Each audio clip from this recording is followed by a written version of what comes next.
Comme si vous êtes fatigué. Pas vraiment, et importance d'avoir le Saint-Esprit dans nos vies. Molimo na Nzambe aza na importance makasi mingi na kati na vie ya mwana na Nzambe. Okoki koloba molimo na Nzambe eyate pourquoi? Parce que molimo na Nzambe aza eloko-te. Dans les derniers jours, dit Dieu, je répandrai mon esprit sur toute chair. Il nous dit dans 1 Corinthiens 6:19, vous savez pas que votre corps et le temple du Saint-Esprit, il est toujours loin de Dieu. Mais ma benaye oyazo sala mbano na ye na Nzambe. Mutu soka lati molimo na Nzambe na kati na komi Nzambe. A jeune fille lele bele bateki nzoto pona iPhone. Le Saint-Esprit n'habite pas dans son corps. Donc na bandel koloba un corps qui pêche molimo na Nzambe avanda kakuna te.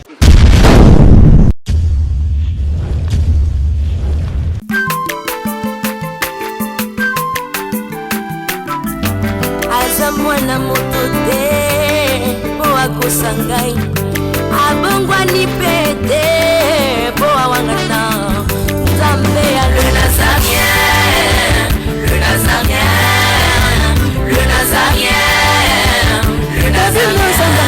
Bana kitoko koma mokondima atako babakola ke mafuta na musakolima lelo ya yobolingo bateli le Nazarien.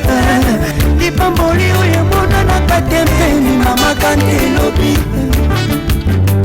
koleke mapapu masope mafuta tokokesika na olongo na Nzambe oyo mabenga na makomi Hey Fada, thank you Fada, charme sur internet, abalandi nyonso toujours. Bozora libaku akonda biso na kata chaîne na Mia Nazarien TV na cadre émission na Mia Table Sainte où ils a présenté par votre humble serviteur Dadi Moukoya. Je tiens toujours à vous remercier d'être branché sur votre chaîne les Nazariens TV. Je dis un grand merci qui me met Nazarien TV. Je dis un grand merci à Maman Tiffany pour la confiance au Pessinga. Je dis aussi un grand merci à Alain Kiakala Ozani la régime. Et puis je dis un grand merci à Joe MK, pourquoi pas bienvenue bien au Kapinga depuis Bienvenue News. Melo Table Sainte Nazana prophète évangéliste pasteur la message Mimobéra pasteur Joe Yves, il est tous en kata plateau yende toko soigner par rapport à thème autre lelo l'importance d'avoir le Saint-Esprit dans notre vie. Puis bah importance du Saint-Esprit ça dans la vie na biso. Yom tout tambola ratambola dans le Saint-Esprit na Saint-Esprit na kata nzoto na et logo ni et c'est pas ça sans le Saint-Esprit. Tous en a pasteur Joe Yves.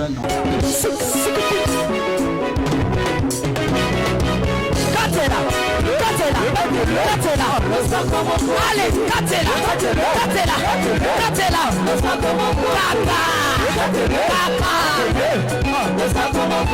Yambalo ya taba pascal bakokata. Allez, Katela.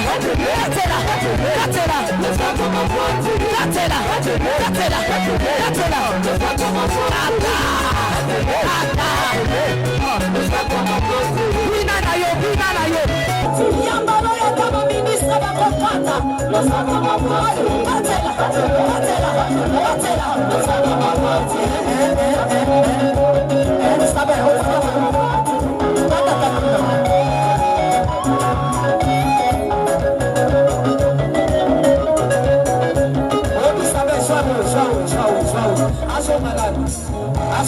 Eli. Okay, toka mula.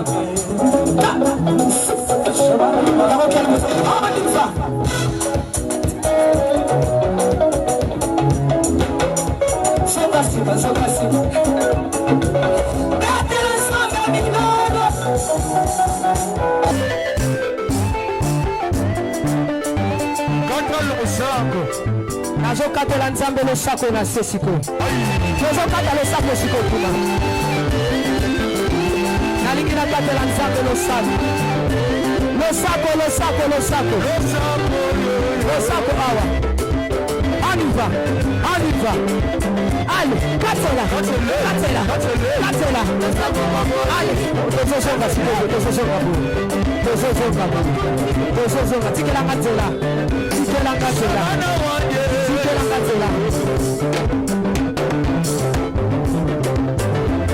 Nazosonga, s'il vous plaît, tikatela. Yoka.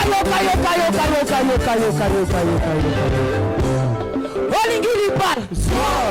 Olingi kopot. Olingi sala bona nini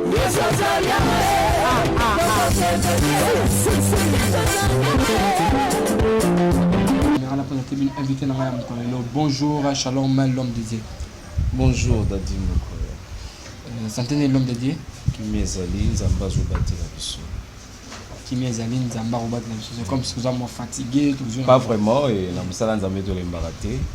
On est là, tous aïe. Moi, gentil par rapport à votre union. Min, toujours mbote na ba union so balandaka biso. Mbote sika bazali, mbote sika bazwami. Et tous allons toujours branché na chaîne Nabiso les Nazariens et wana tokokuta na toujours na batema kitoko ezo sunga vina yo ezo sala ito kota liso na kata mabondeli po ete vina yo ezala toujours malamu mingi Nzambe apambola biso. OK, Nzambe apambola biso. L'homme de Dieu thème autorobela lelo eza importance d'avoir le Saint-Esprit dans nos vies. Voilà. Oui, molimo na Nzambe azana motuya makasi mingi na kati ya vie ya mwana na Nzambe. Pe le Saint-Esprit azopesa mate po na batu nyonso. Donc c'est-à-dire azana batu oyo molimo na Nzambe azokota.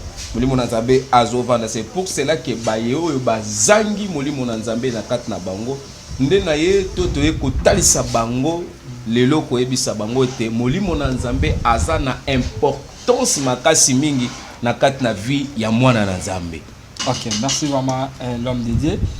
Toko mbala moko na sujet du jour na biso. L'homme de Dieu toko koyeba qui est le Saint-Esprit. Qui est le Saint-Esprit? Merci na question na biso ali boso. Molimo na Nzambe soki azali nani? Donc c'est-à-dire le Saint-Esprit c'est une personne. Ah bon? Oui. Le Saint-Esprit c'est une personne. Oyo mutu akoki komona te boyo mutu akoki ko palpiter. Donc ça dit selon la divinité, donc selon na kata na makambo ezo mona na te na biso, mais azali moto oyo azali ko fanda nde na kati na moto. Et ça na batebele balobaka molimo na Nzambe eya.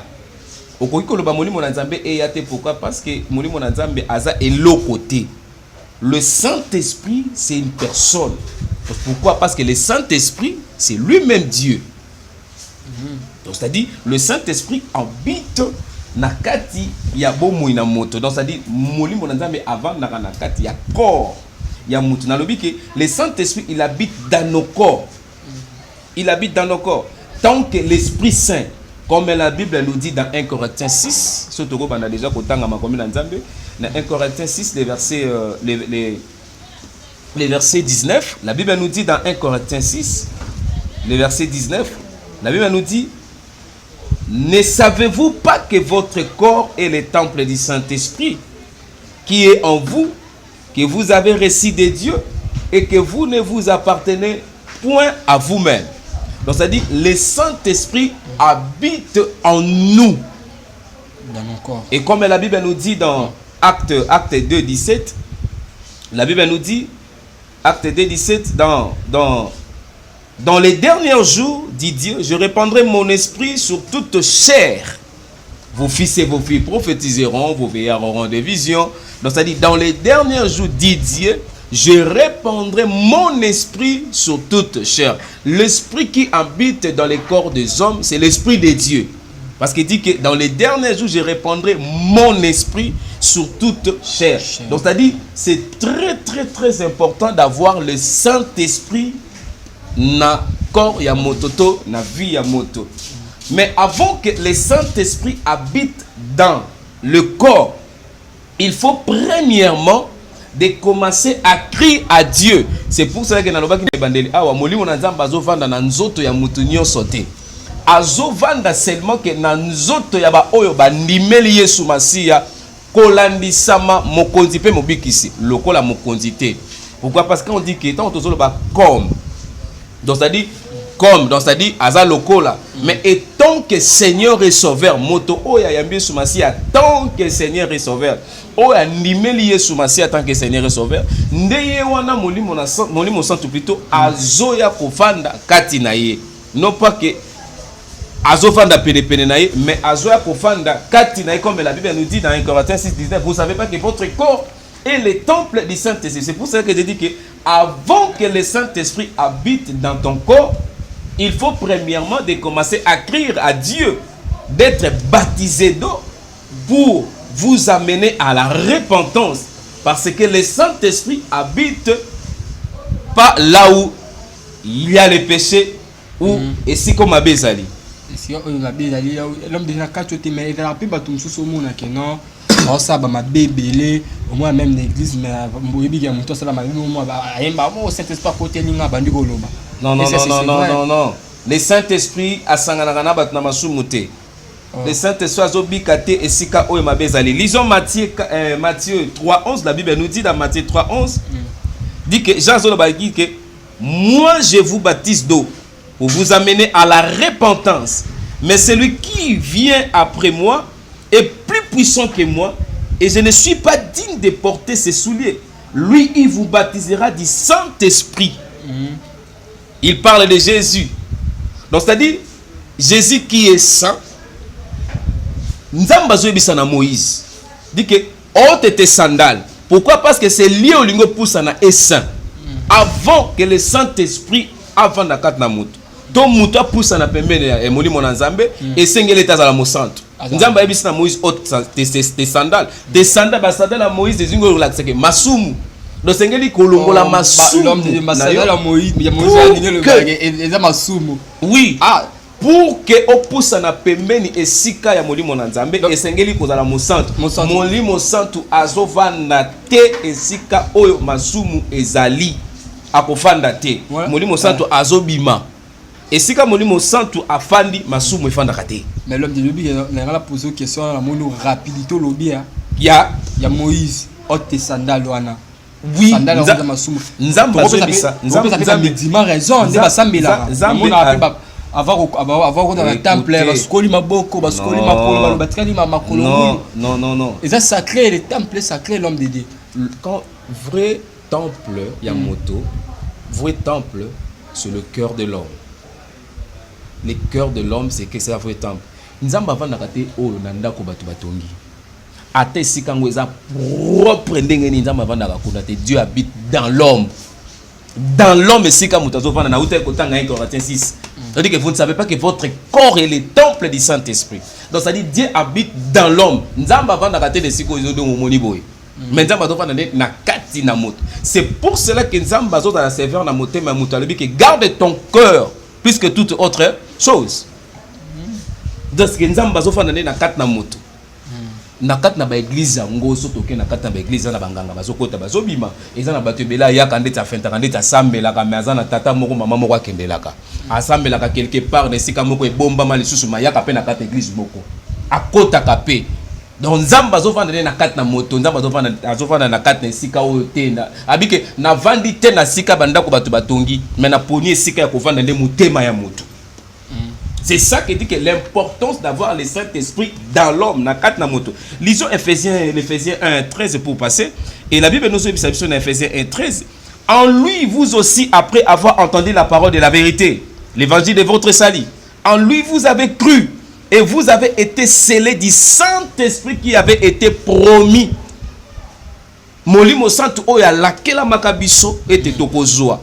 C'est na bonzambe to na Yesu nde esika to yambi molimo na nzambe. Donc ça dit mutu oyo andimeli Yesu masi ya kolanisa mokonzi pe mobiki nde akoti na bozalisami ya koyamba molimo na nzambe na kati na pe avanisami na kimia. L'esprit de Dieu ne réside pas dans tout le corps, mais il réside dans le corps saint parce que lui-même est saint. Il dit que azoyebisa na biso bana nzambe toko mabasantu lokola ye azali. Un jour pour notre succès loko, un jour na question, un jour Moïse bana Israël s'est fâché contre Moïse pour dire à Moïse, si vous lisez dans Lévitique, j'espère, et bana Israël s'est fâché contre Moïse, est-ce que nzamba ngoyo ka muto solo la kanaye biso peto seketo solo na nzamba. Oh, Moïse a bien un problème, na juré mais pas dans Nzambe, na yebisa ke bana na bazana bezo ba solano. Alors Moïse a ke pas dans Nzambe, a yebisa Nzambe bana Israël bazana bezo ba solano. Ni réponse Nzambe bazongi na Moïse, abi yebisa na bango. Ba koma ba santu lokola ngata tana bango nazali. bami sokola soki bami sokoli bami petoli nde ba sokola nanga. Donc c'est-à-dire mutu pour que nzambe akota kati na ye, pour que mutu asolola na nzambe, pour que mutu nzambe afanda kati na ye, c'est lui qui est le Saint-Esprit et sengeli mutu azala mosantu. Soki moto aza mosantu te nzamba kovanda kati na ye te, le Saint-Esprit kovanda kati na ye te. Mais l'homme de Dieu lobi que soki moto aza mosantu te Saint-Esprit est fan à quatre et fan à nous autres. Oui, il y a d'autres. Moi sentir que non, on peut sa prophétie, on ça la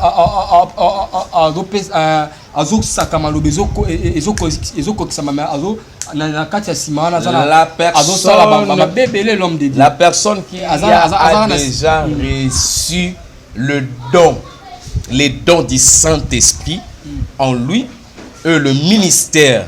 Donc c'est-à-dire, la Bible nous dit Dieu ne répond pas na ba don na ye na ba sali na ye.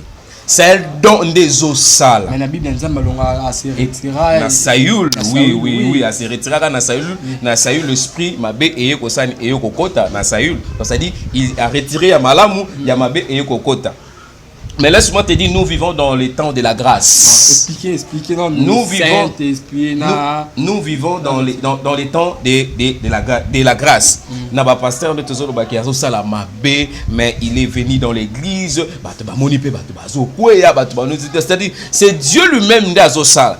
Pourquoi? Parce que Motoana Wazo Salamabe wana, il est loin de Dieu toujours. Il est toujours loin de Dieu. Mais mabe naye oyazo sala mbano naye nanzambe. C'est pourquoi la Bible nous dit que le serviteur de Dieu sera jugé sévèrement.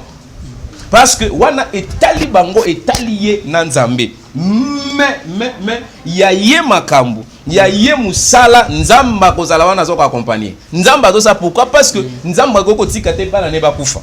Bana ne ba se perdre. Donc c'est-à-dire mukolo wana soki nzamba lobe asala na ndenge nzamba ko sala. Mais mosali ya nzambe wana vie na personnel na ye na nzambe yebani ye na nzambe. Il y a Samson voilà. Oui, j'ai quelques éléments importants d'avoir le Saint-Esprit na kat na vie ya moto. Première des choses, avoir le Saint-Esprit en toi, vous devenez Dieu. Mutu soka lati molimo na nzambe na kat na komi nzambe. Oui. C'est seulement que Dieu qui a la capacité de créer. Lisons 1 Jean 4, 6. C'est ça, 1 Jean 4, 6, la Bible nous dit, et nous sommes des dieux. Celui qui connaît Dieu nous écoute. Donc ça dit, biso toza banzambe. Toza banzambe par rapport tango tolati molimo na nzambe akoti kati na biso. Donc ça dit, na komi mutu nzambe. Na komi mutu nzambe. Donc c'est-à-dire mutu oyo molimo na nzamba za kati na ye te a mutu nzambe te. Pourquoi? Si tu as le Saint-Esprit en toi, tu vas commencer à créer des choses dans ta vie. Pourquoi? Parce que la Bible nous dit la vie et la mort sont au pouvoir de la langue. Voilà. La vie et la mort sont au pouvoir de la langue. Na ba langue ya banane, na ba to bazana molimo na nzamba. Si tu as le Saint-Esprit en toi, donc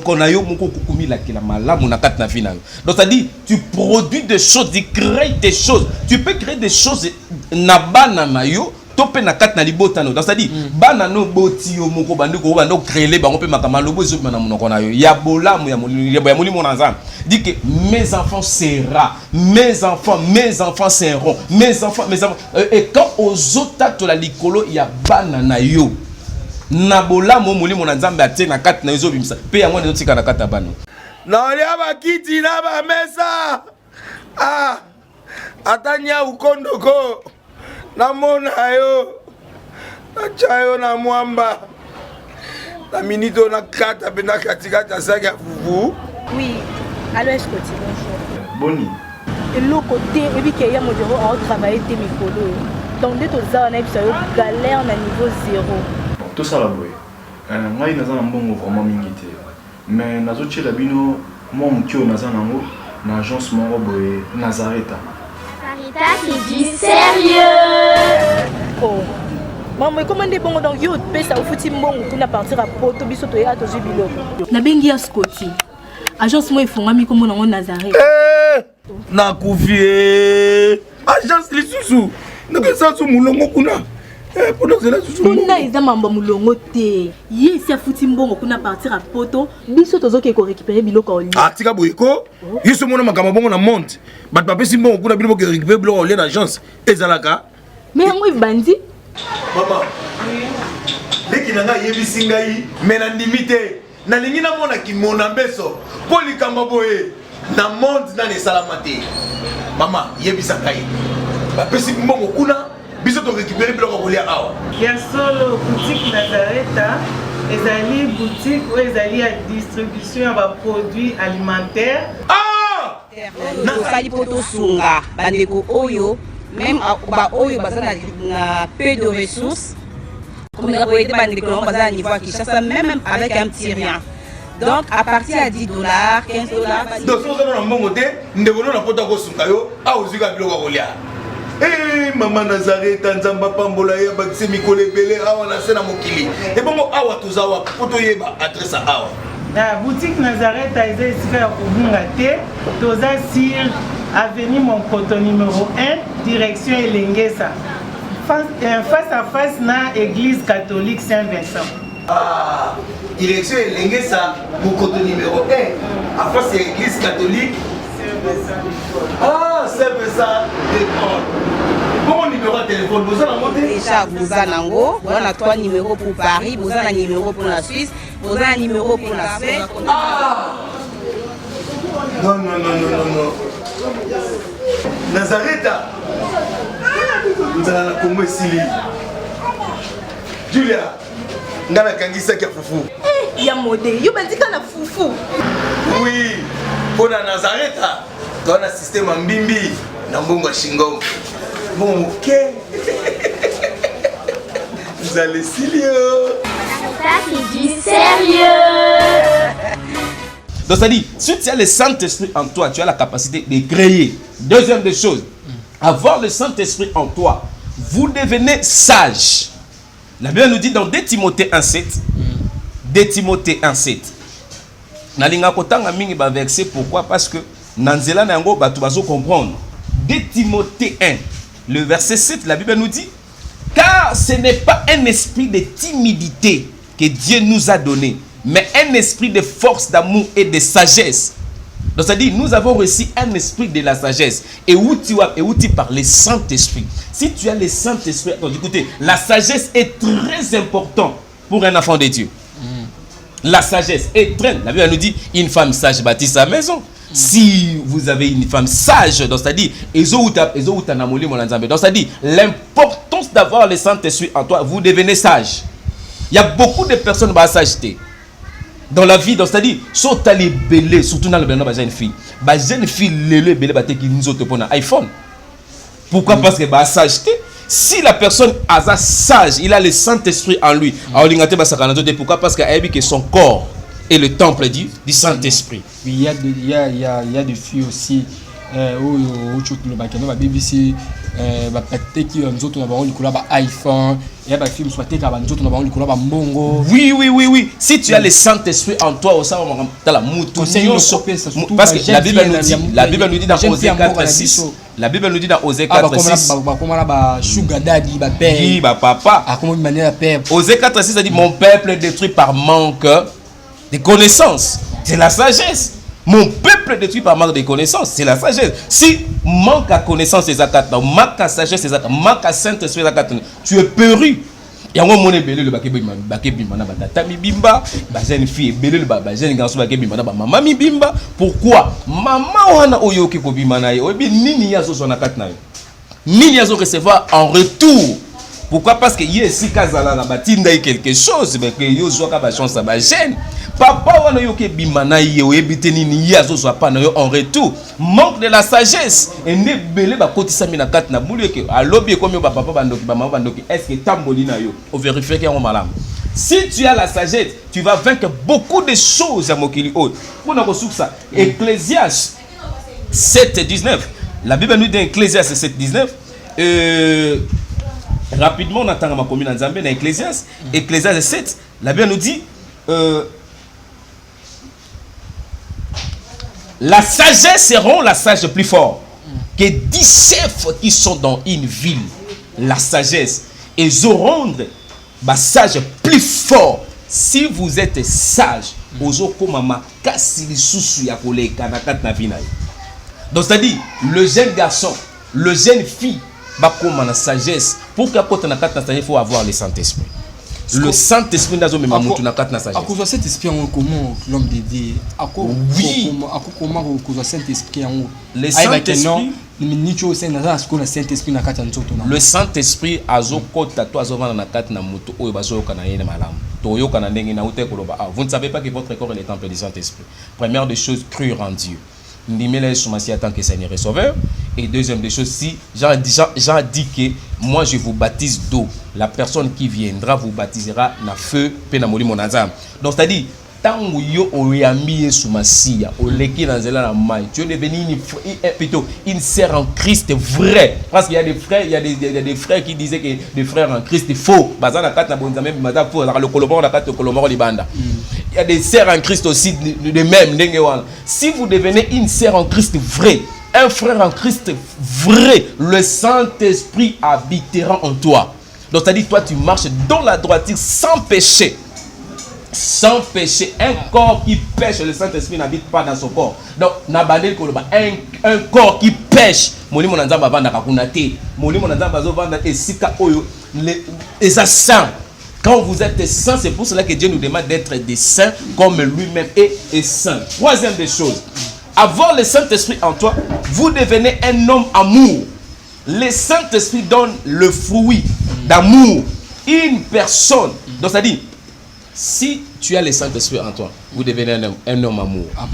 Et belé abatu bazangi bolingo na kata bango pourquoi parce que molimo na nzamba bino ba pasteur c'est que molimo na nzamba zate nanga muna bino ba pasteur belé ba koti na molimo wa satana c'est pour ça que molimo na nzamba zate papa oui en vérité basango yango il faut penser basango cet esprit c'est pas basango écoutez lui-même Dieu cet esprit cet esprit ça n'est pas basango toza kuna te l'homme de tozo beta lobi yango amour kamba bolingo.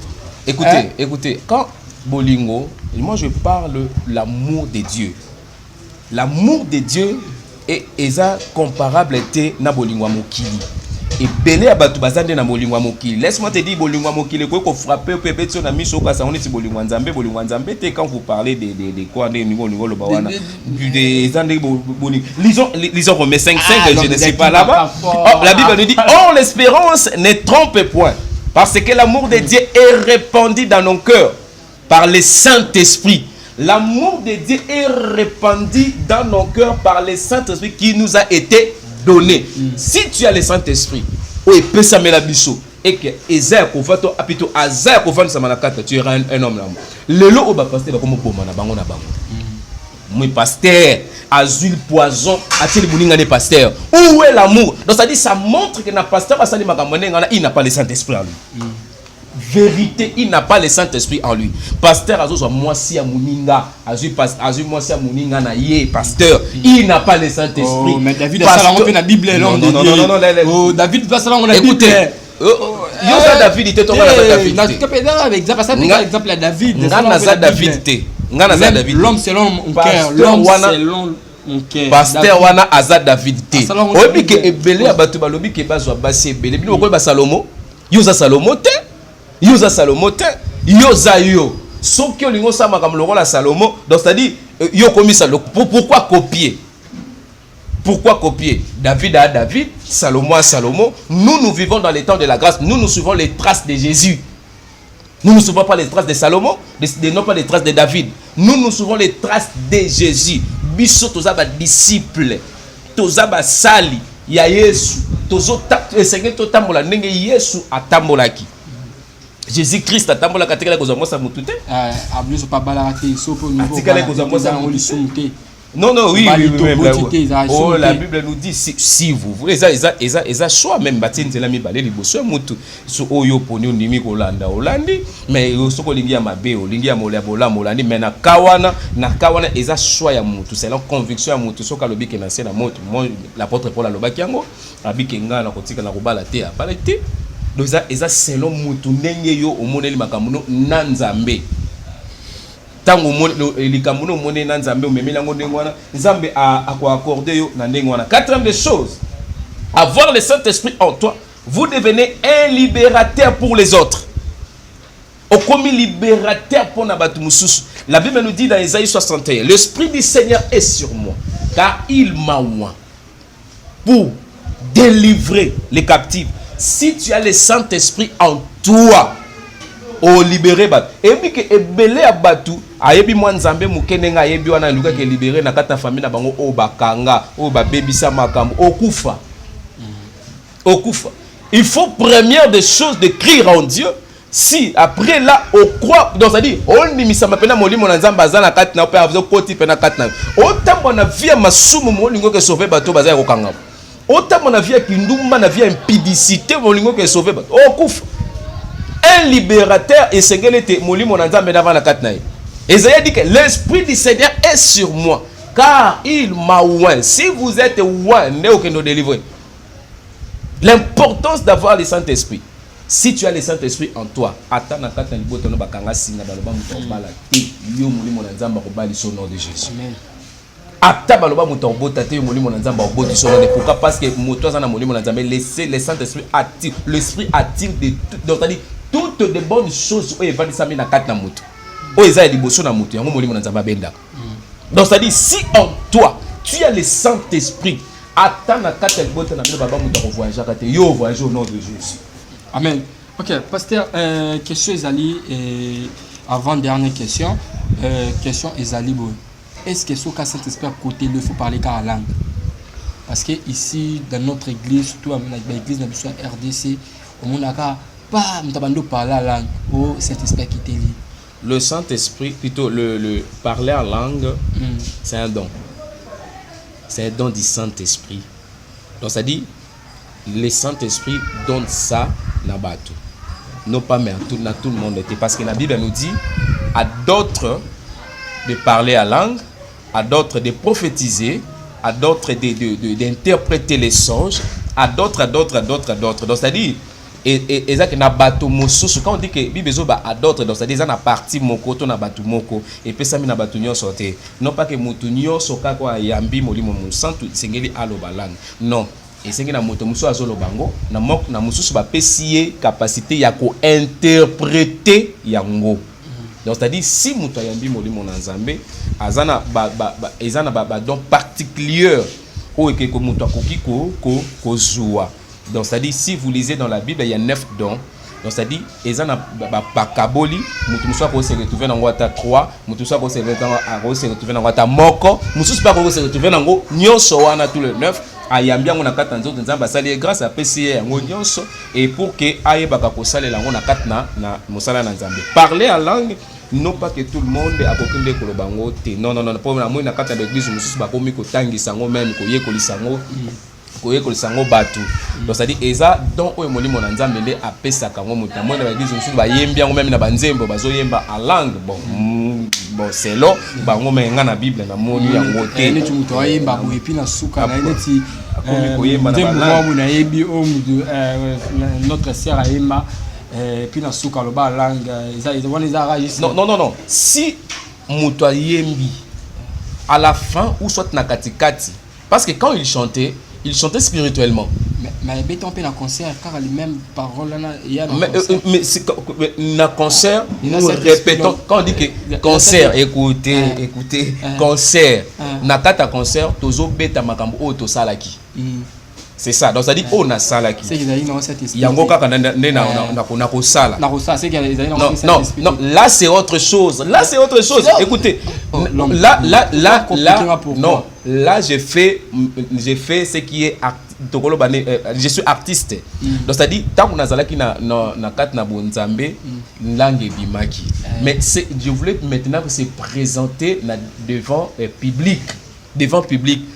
Na kosala kaka oyo mukolo wana na sala kana o molimo na nzambe. Écoutez, yana batumsa akoti na studio, akoti na studio abongisa ki makamune na papier na koyemba bande disuka boy. Mais tango akomi na studio nzamba pesi maloba mususu. Apesi bandeli pe na katikati maloba mususu ebimi. Siko yebisanga komaki kuna na kati wana pe mwa langue ebimaki. Parce que mukolo azaki inspiré nde pesa maki. Mais ce qui était là, nyango na ko se présenter na public. donc c'est-à-dire etikali na ngai yango wana yebake na sima na yango molimo santo azali na sima na yango na sima eza teke na kobakisa mosusu te eza teke nalobaki rabasa siko rabasa wana molimo na nzambe azali na kati nango soki alobaki kaka wana na concert mpe na kolobaka rabasa na kobakisa te rabasa loba molimo na nzambe na concert susu ambakisanga makambo mosusu te ya ngai na kopie makambo mosusu na kati ndete. Donc, oh, asalaki bongo, asali mabete. Asali mabete, pourquoi ezalaki accompagné na molimo na nzambe. À chaque fois qu'on a le bango partout, ezana molimo na nzambe. Ok, merci vraiment l'homme de Dieu. À la fin de notre émission, Lilobasu Zanini.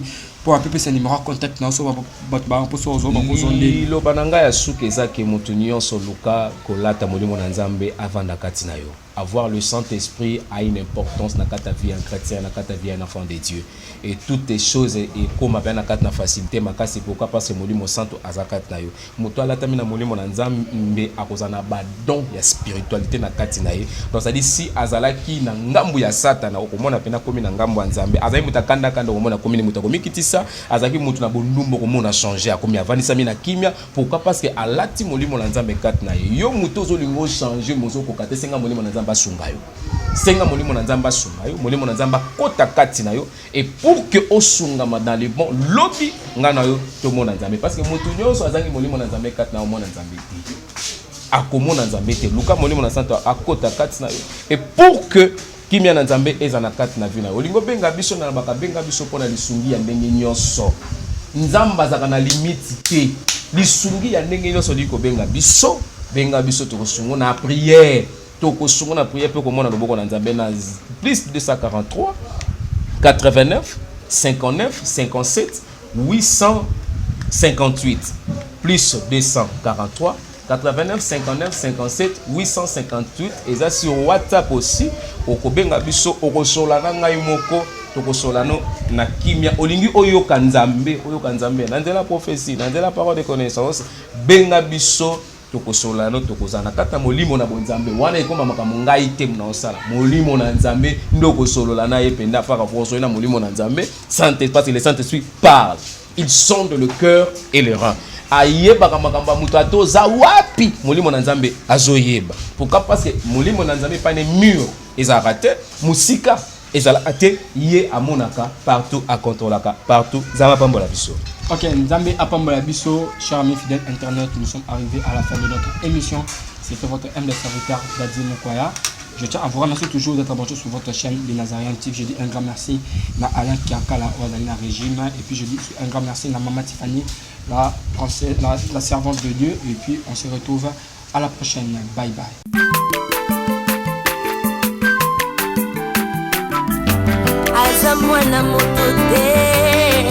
Akosangai abongwani pete po awangata nzambe ya le nazarien le nazarien le nazarien le nazarien bana kitoko koma mukondima atako babakolaki mafuta na musakolima lelo ya yobolingo bateli le nazarien lipamboli oyo mona na katempeni mama kandelobi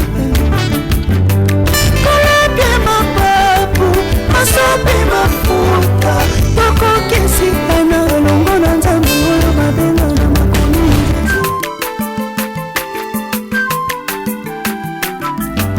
aza mwana moto te po akosangai abongwani pete po awangata